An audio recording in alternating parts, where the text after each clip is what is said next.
Hi, I think we're live. Remember how that works? Until somebody actually comments on it. Can one person, if you happen to be seeing this, comment, like put like, dislike, anything on it? Thumbs up, thumbs down. If you're seeing this, because I've had events which started recording like 20 minutes into it. We do have someone watching. Christina Elizabeth Francis. Yes. Welcome. Awesome. All right, guys. Well, I don't think Ron needs any introductions. We'll just kind of roll with it because it's our third one. Today's just going to be a day of kind of just visiting, talking, and just kind of hit different topics, I guess, what we're going to say today. Yeah. One that I've talked about a lot is being centered. And when I talk about being centered is today with our hectic schedules and things that are going on, family, friends, COVID, coming out of COVID, we're all over the map sometimes. And when we get ourselves centered and really calm, that's when we actually perform the best. And that is we're able to listen to others, we're able to take in more information and be able to give out more information. And being calmness and all that, instead of being so hyped up that we're not focused. So think about it as when you went out and you did something and you were at your best is because you were very much centered. And so that was one of the things that I wanted to kind of talk about today, but also I want to talk about self-esteem. And I work with a lot of people in self-esteem lately. And so another thing is when I do hypnosis and I work with self-esteem, is we come with the idea of a different outcome. We go back to the time that they were feeling that self-esteem issue and talk about it. And then I have them visualize and how there is a better way to have a better outcome, how they would have handled that situation. And the clients that I do work with, they look back at that and find there is a better way that they could have handled that situation with their self-esteem or any other issues that they've had. And so that is one of the topics that I've talked about a lot is how is there a better outcome to these situations that we experience every day? Emotions are good. All emotions are good. It's just how we use those emotions. But also working on emptying the negative emotions. Just kind of picture that this was a coffee cup right here of honest here, and it's totally full. And what we're doing is we're working with getting out a lot of the negative emotions that we have, the emotions that do not serve us anymore. And we get that coffee cup down to half. But we always want to look at it as half full, not half empty. And from there on, what we do is we start working with emotions and putting good emotions back into the cup to fill that cup back up. And there's a process that I work, it's a 5-week process if anybody'd like to work with me on. It's called 7-Path Self-Hypnosis. And 7-Path Self-Hypnosis is that I am the only certified teacher in Central Washington that does 7-Path Self-Hypnosis. And it works with all these different emotions that we do have. And it's something that you can do for a lifetime. You don't need me after 5 weeks. If you want to come back for something else and work with me, that's just fine. I mean, I'm here to help you and help to be a service to you. But it is something that you're able to do for a lifetime is to work with 7-Path Self-Hypnosis.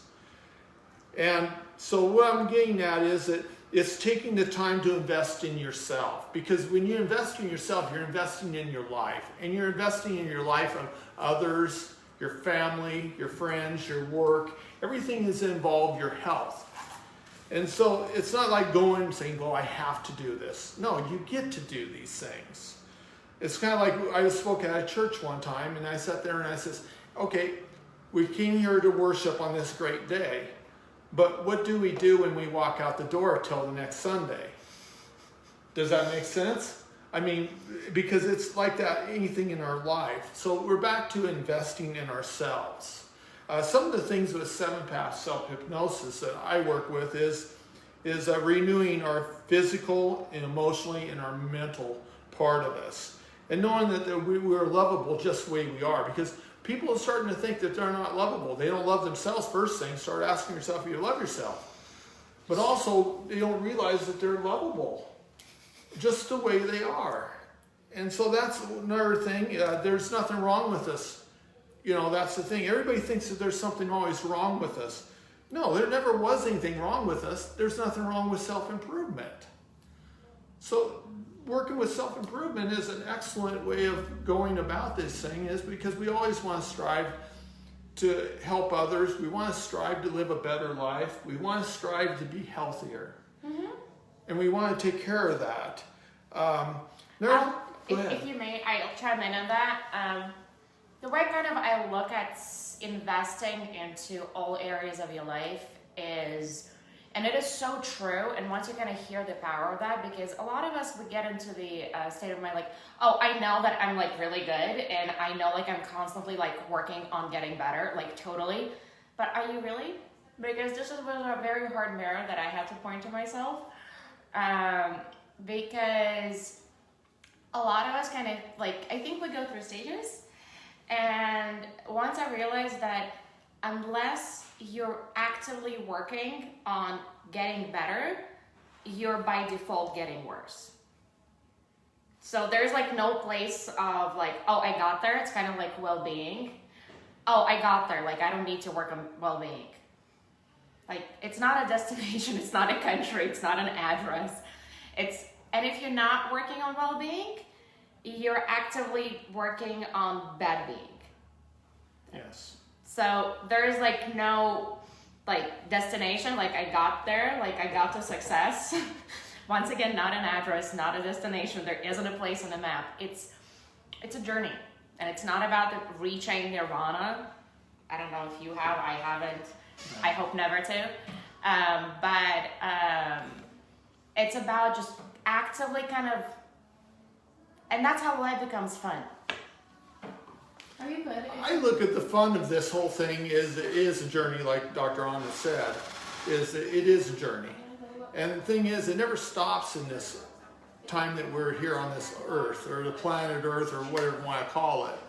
But we're always striving. I mean, the most successful people, as some people do worship or whatever, I don't worship anybody, but maybe the higher self. But the whole thing is that everybody, they're always educating themselves. They're always striving to improve and learn these lessons out there.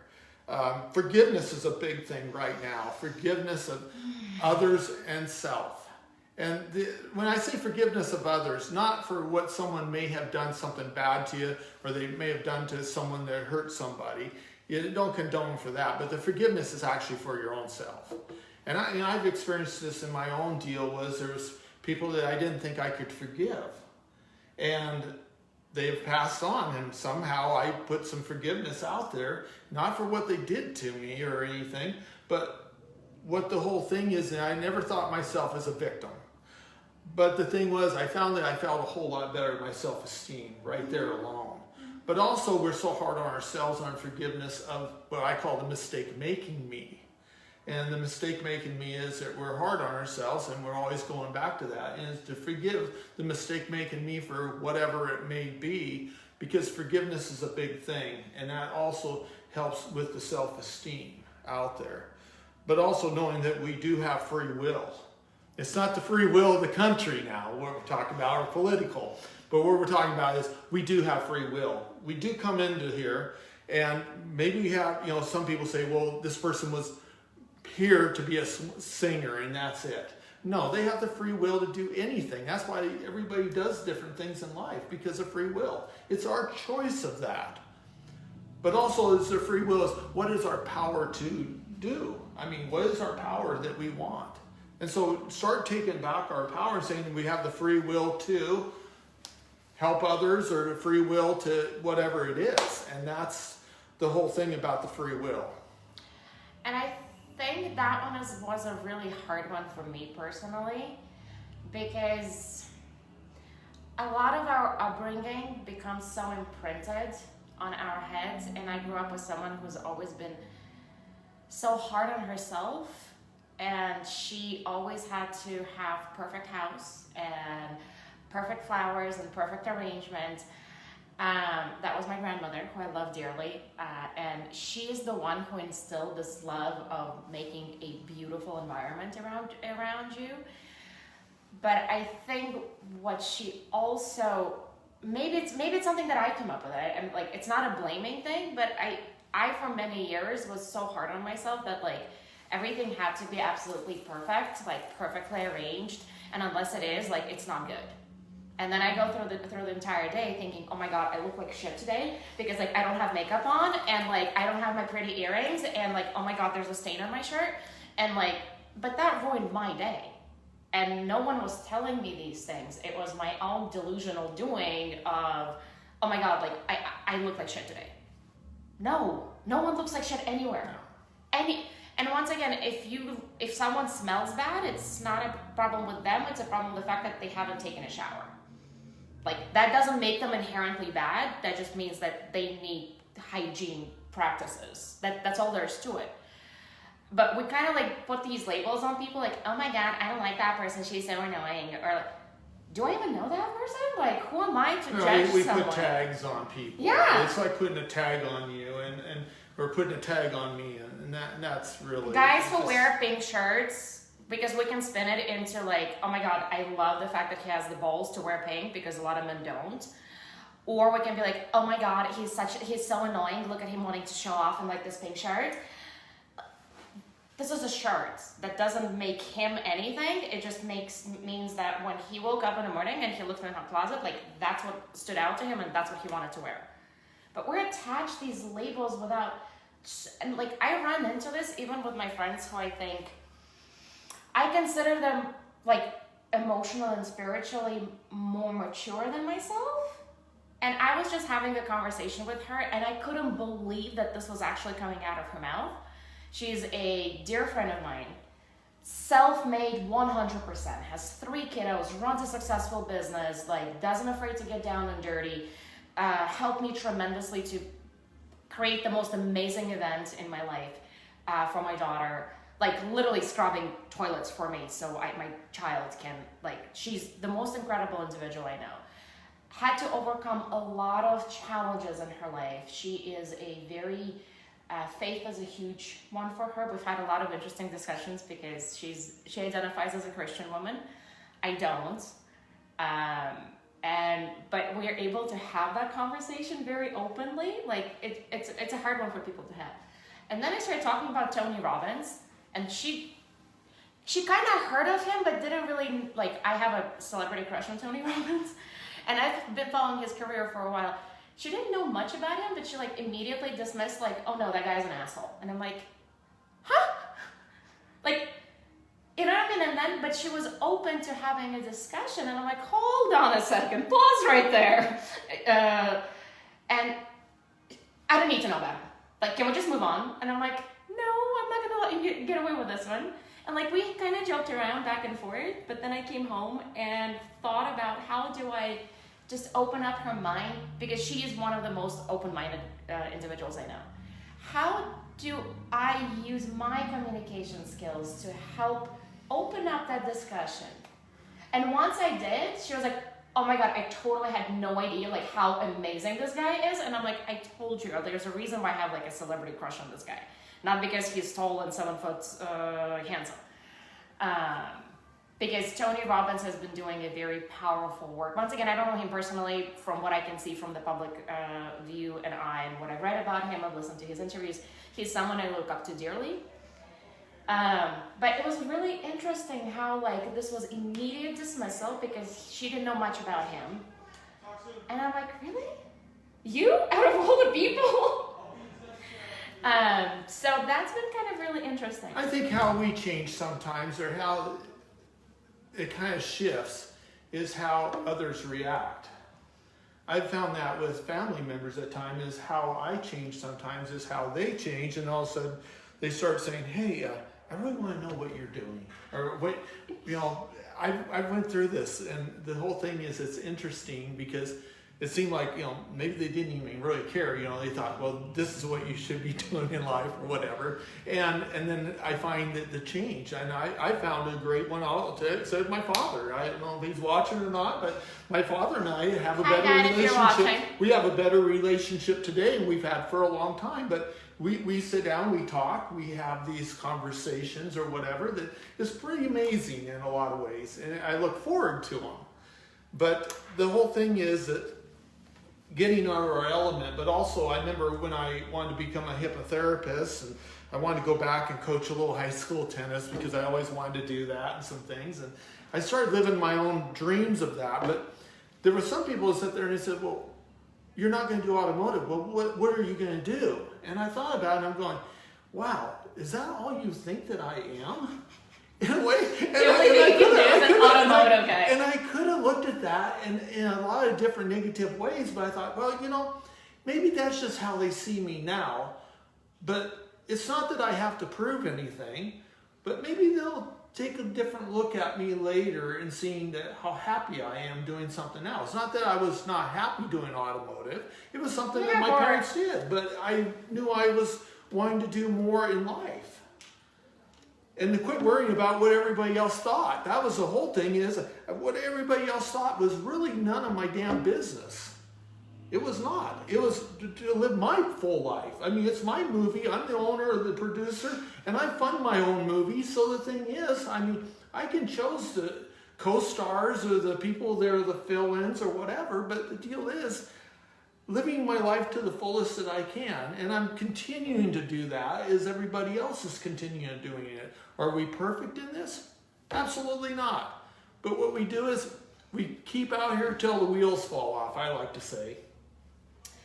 And this is actually something this is where relationships struggle. Any relationship. Friendships, parents, children, friends, spouses, co-workers, you name it, is when people have problem with somebody else's doing and they judge. And we all do that. Like, I know I judge daily, and like there's certain things that, like, my pet peeves, fashion is being one of them. Like, it's hard to break myself out of that habit. It's a totally East Coast, New York thing, but there's certain things that, like, East Coasters are snobby about, and fashion is being one of them. And since I came out of the art and fashion world, for me, it's very difficult not to, like, when I see a girl who looks like she literally just rolled out of bed and she is going into Fred Meyer looking like that, I'm like, okay, not your damn business, this is not your daughter, leave her alone, like, who are you to judge her, kind of thing. But it's hard, we all do that. And with parents, interesting enough, I think I have a better relationship with my parents now that I've had my entire life. And I had let go of a lot of conditioning. There was a lot of dysfunction in my family, like every other normal family. I mean, no one screws us up for life better than our own families. But at some point that, like, has to stop with you. And I firmly decided that this multi-generational female trauma that we have is gonna end with me. And I want my daughter to have a healthy relationship with her body, healthy relationship with her choices, healthy relationship with the food, healthy relationships with the men she chooses to date, and so on and so forth, because there was a lot of this, like, control guilt kind of thing. And this is a very old school way of doing things, and I understand that, and we don't need to get into all of that. But I think once I was able to just kind of, like, you know what, if you choose to judge me for my choices, and if you're not okay with that, that's fine, but that one is on you. I bear no responsibility for your feelings or your actions. This is on you. And you're going throughout the day and waking up feeling fabulous and good and feeling loved and wanting to shine your light and your love on others is on you. What you choose to do with that, you want to hold a grudge on me for something that happened 35 years ago and I had no control of because I was 2? Sure, that makes a lot of sense, but once again, on you. So this is the baggage that I was given, and I'm packing up the boxes and I'm shipping them back. Like, take your shit away from me, and I do not want to bear any responsibility. Do your own work, whatever needs to happen. And if you're rude to me on the phone, point blank, I'm not gonna pick up the phone on you.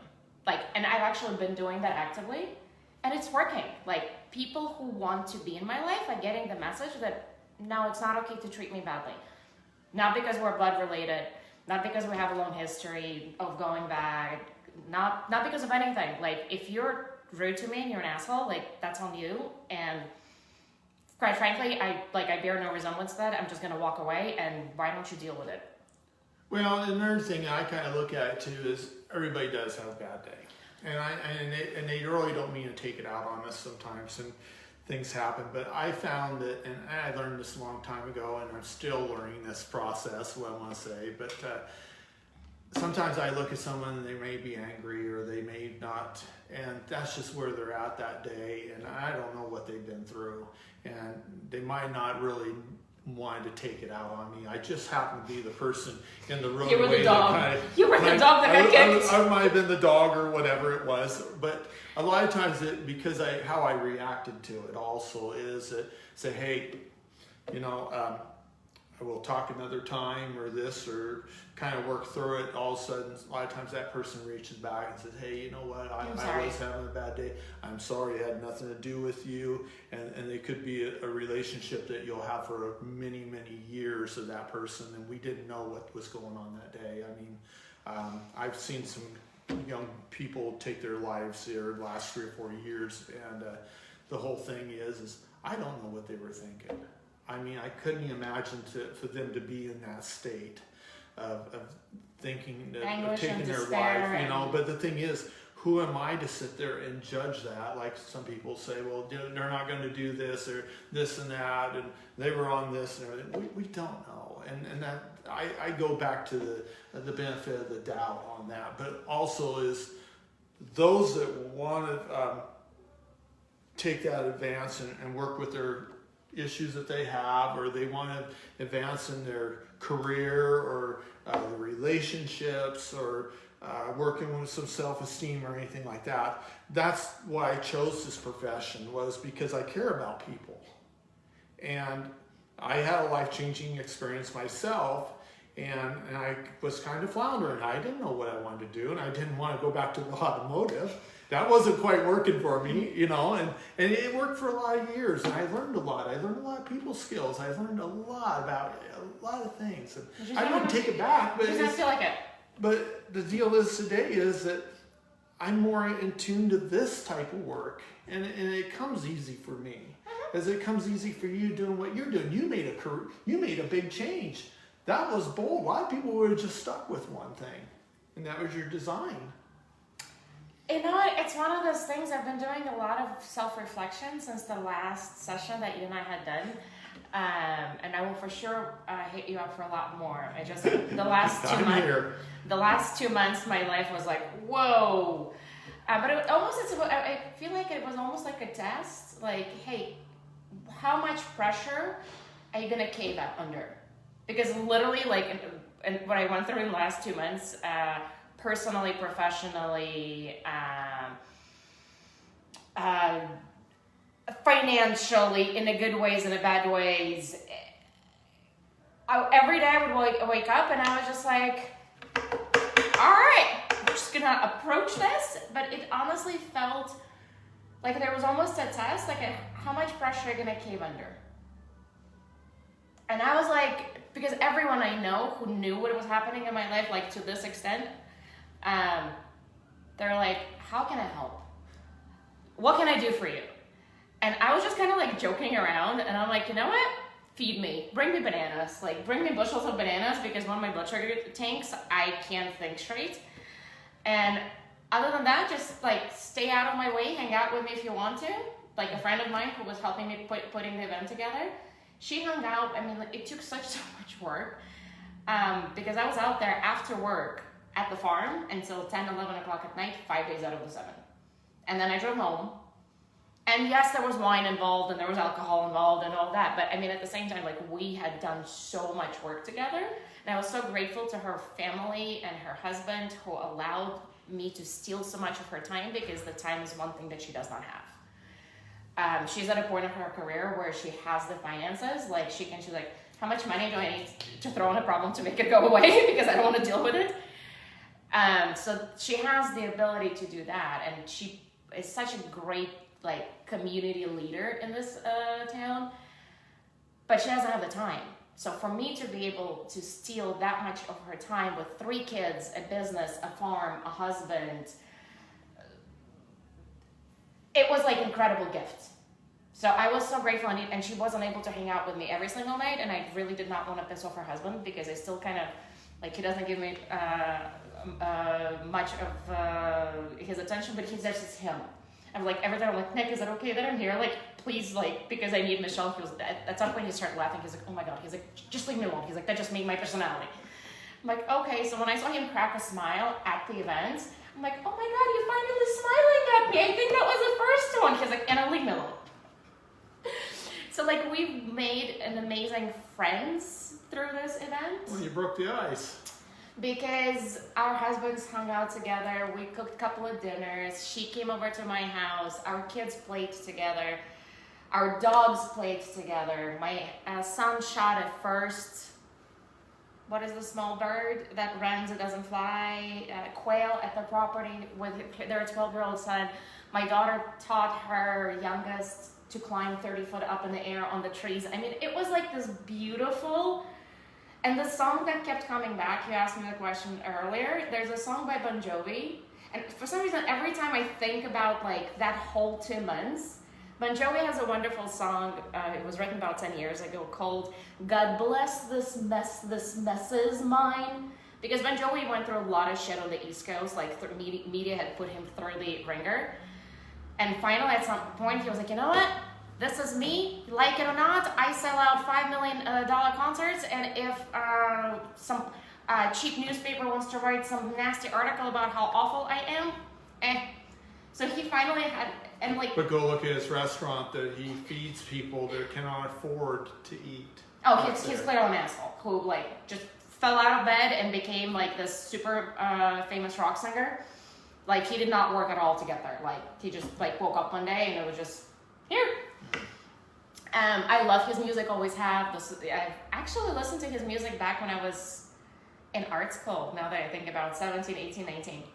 I rocked out to Bon Jovi a lot. He's during the CD era, I call it. He's the CD era.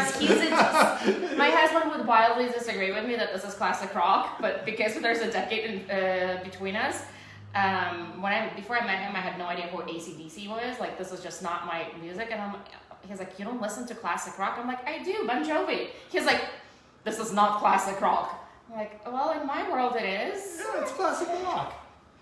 I'm like, I understand that you were born during the era when the dinosaurs roamed the earth, but I'm a little bit younger, so to me it's classic rock. Well, I won't go back that far on me then. I tease him a lot because of our age difference. So yeah, I think it's just one of those things where it's like sometimes when we call it the shit hits the fan, rather than translating it as like, oh my God, I'm so stressed, I'm so stressed, I'm so stressed. It's kind of like, you know, just kind of relax into it and see what happens. Take a breather. What if you succeed? Yeah. Like, yeah, there was a lot that was thrown my way, but I was just kind of like laughing through this because I knew that no matter what, her birthday is going to roll around and I have to have all of my ducks in a row. And whether it was difficult or hard, I was like, the day off, I'm not going to be stressed. Well, with my master coaching, I talk about things and people, they think they have to have a whole plan. They have to have it on this right here. And the deal is, no, you don't. The most famous people that have been successful, and I've interviewed and asked them and stuff, I says, what did you do? They said, I really didn't have much of a plan. All I did said, I wanted to do this. They didn't have to know everything. And we don't have to know everything. We start learning as we go. And yes, we're going to have our failures. We're going to have our wins, or whatever you want to call it. I do that because it's playing sports. I say wins, but I mean, it could be our success or greatness or anything. But the thing is, the first thing is putting that foot forward or putting this pin forward and doing that and getting started. But don't think that you had to know everything, because nobody did. And that's the same way in life, is that, you know, you don't have to have a plan to meet a new friend. Just put your foot out there, put your hand out there, and see where it goes from there.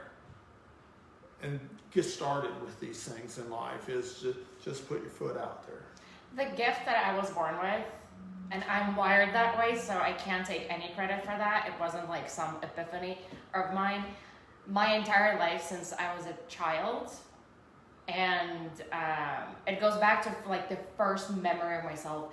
I'm super stubborn, and I don't need to have a plan, but I always had like these absolutely, my husband calls them grandiose delusions about myself, but I was born that way. Like, this is what I want to do. And people always looked at me like, but you can't do that. And I'm like, watch me.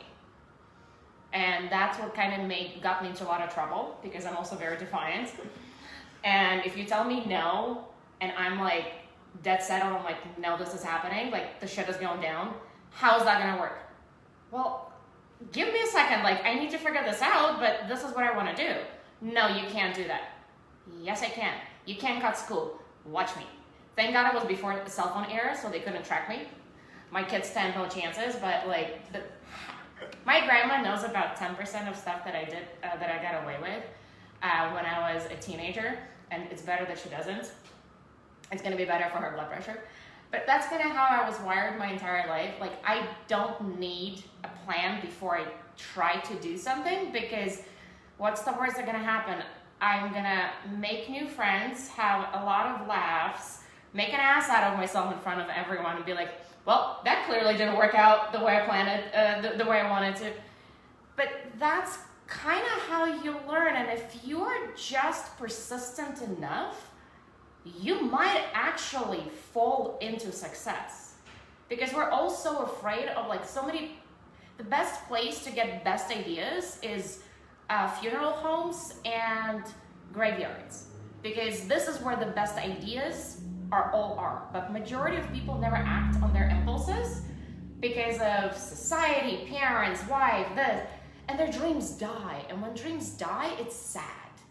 And that's when people become sad. I've seen a lot of people as they look back on their life and they says, I wish I would have done this, or I wish I would have done that. Of course, wishing is wishing, I kind of say in some ways. But the deal is that if they look back, they would have jumped in there. It would have got your foot wet, you know.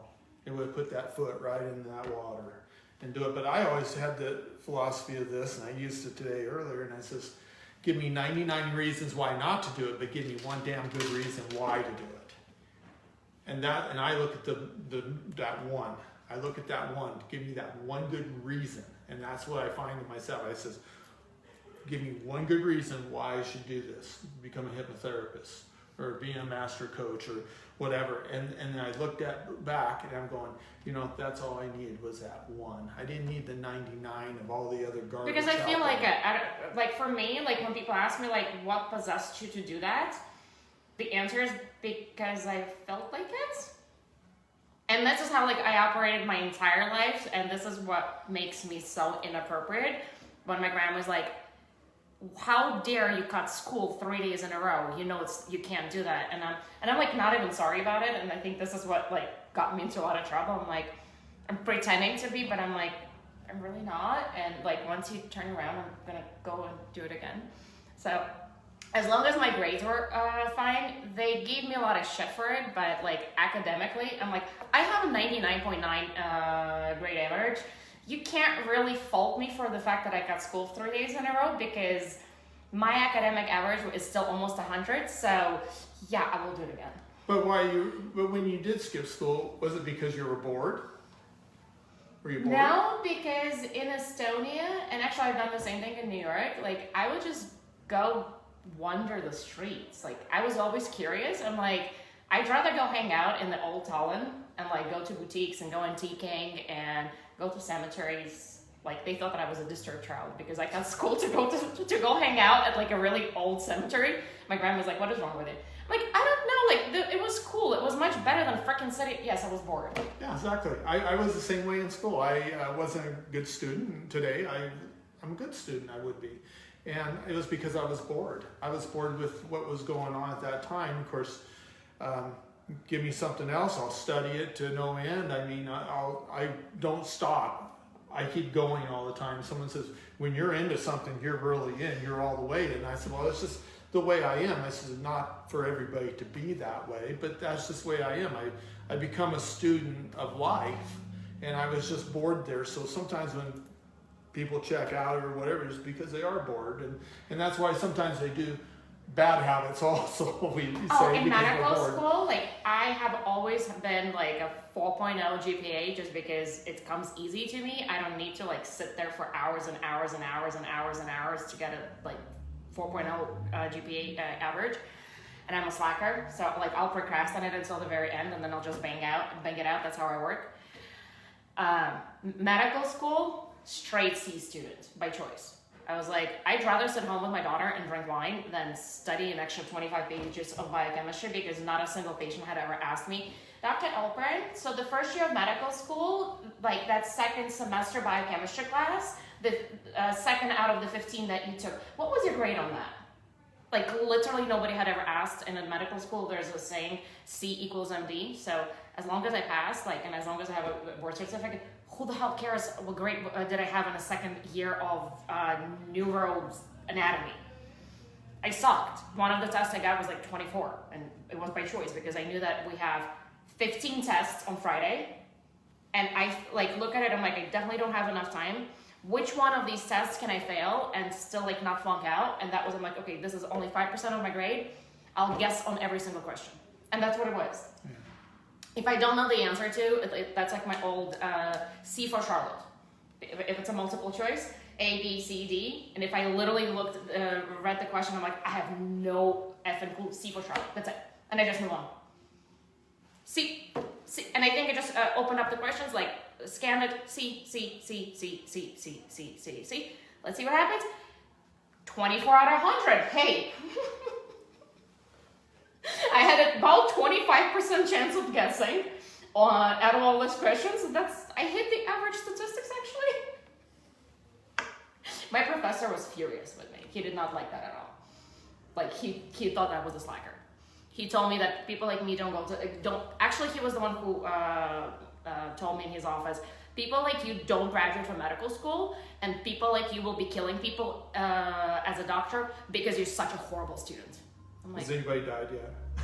Well, in my practice, like the death rates are 0, so I don't know if I can't speak for others. I was like, well, gee, thank you, sir. That was like a pep talk I needed. As we're going through medical school, like the sheer amount of like stress that we had on, I was like, great, thanks, sir. That was awesome. But I think when we get out and we start doing, I know like what I do for a profession and what you do for a profession is, when we get out, it's a complete different thing in a lot of ways. Yes, we needed all these basics and everything else. I'm not saying don't go to school, don't do this or anything like that, but the whole thing is the true test is when we're out in what I call the real life of experiences here. And that's when we're really put to the test. And that's where I thrive, is the more I work with people, the more I get better as they get better. And so it's basically what it is. It's a relationship, it's a partnership when I work with clients. And I gain as much as they gain from me.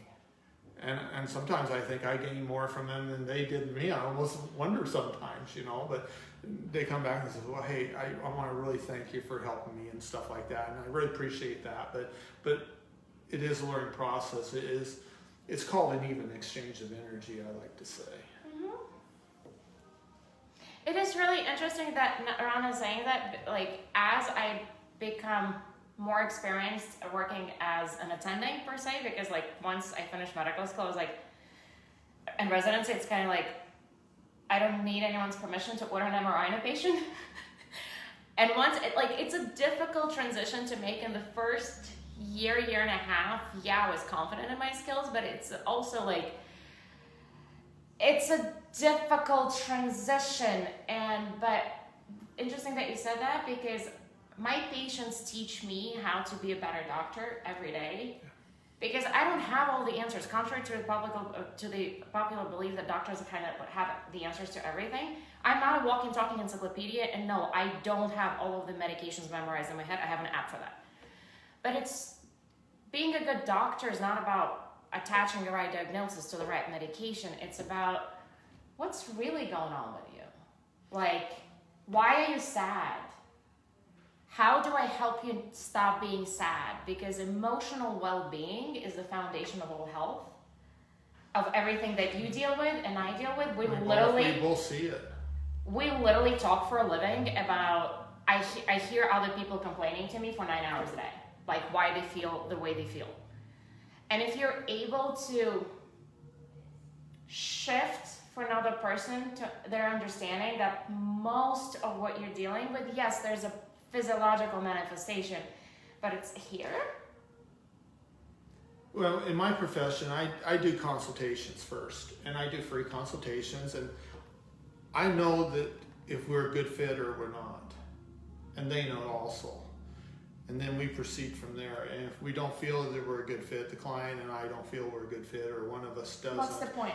There's no point in going farther, but also it gives them the opportunity to look for somebody else, or me an opportunity to take in somebody that I can help. Because something I've learned in this lifetime, in a different way of hypnosis, was that we're not here to save everybody, or we can't make everybody happy. But you know what? If we touch just one life, one person that we help, that's enormous. But people doesn't look how enormous that is, but it really is enormous. And that really comes from, I kind of say it comes from the heart here, is that we're doing more than one person. But in technically speaking, is that we're not here to save everybody or anything else, because there is no saving. But the thing is, being a service to others. And I found that I perform better, the clients perform better, and we all walk out with a great experience of that. But it's kind of like Barbara Wright. She's no longer here in physical, I guess. One of my mentors, and she was a hypnotherapist for 40 years, wrote a couple books on Amazon. In fact, she even, Shirley MacLaine told her she would write 2 books, and she did. And we would work every Tuesday. I call it my Tuesdays with Bobby. She sure wrote a book about it. But the whole thing is, when we worked, one of us might be a little bit out of balance on our energy, and we'd sit there and we'd just visit for a while. And then she'd start going like this, and we get that flow right there where someone might have been here, and we found that medium. And then we found that we worked really good together on anything that we worked with. And there was things that I need work on. There was things that I helped her with, and I was actually the hypnotherapist. And then also we did some book writing together and stuff. She was a wonderful book writer, but the whole thing was, when we found that we could get the balance in there and get that equal energy, that we were able to really be good together at working and learning and doing the process. And she was a lady that was always open to learning, even at age 90, right up to the day that she did cross over. And I couldn't, thank her enough. I mean, she never asked for a dime. She took me in, and that's where one of the reasons I'm here is because of her. Oh, wow. Well, I'll talk to you after we get off live. Is there anyone who wants to ask? We're going to start wrapping this up. Oh my God. Hi, Oksanka. This is the guy I was telling you about.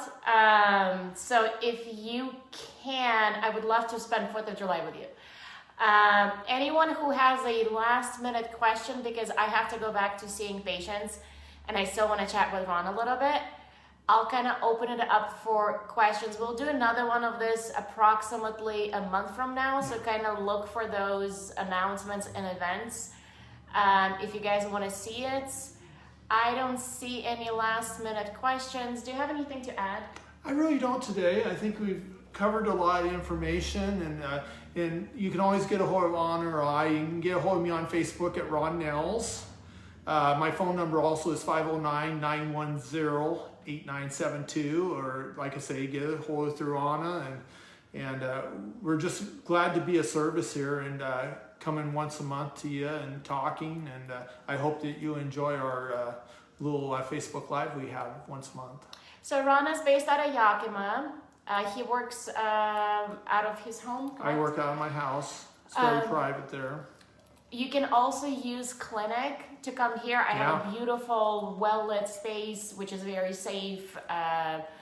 If you guys kind of want to get a feel for Ron, you can do the first, interview together kind of thing, just to see if it's a good fit. Yeah, I love coming up to Ellensburg, and Anna provides a really great safe space here at the clinic here, and so I'm very much open to coming up here, and so yeah, I'd love to work with you. All right, guys, so that's gonna be it for today. Thank you so much for watching and listening as always. I'm gonna try to save it so I can post a recording of this to my actual Facebook page. Let's see here.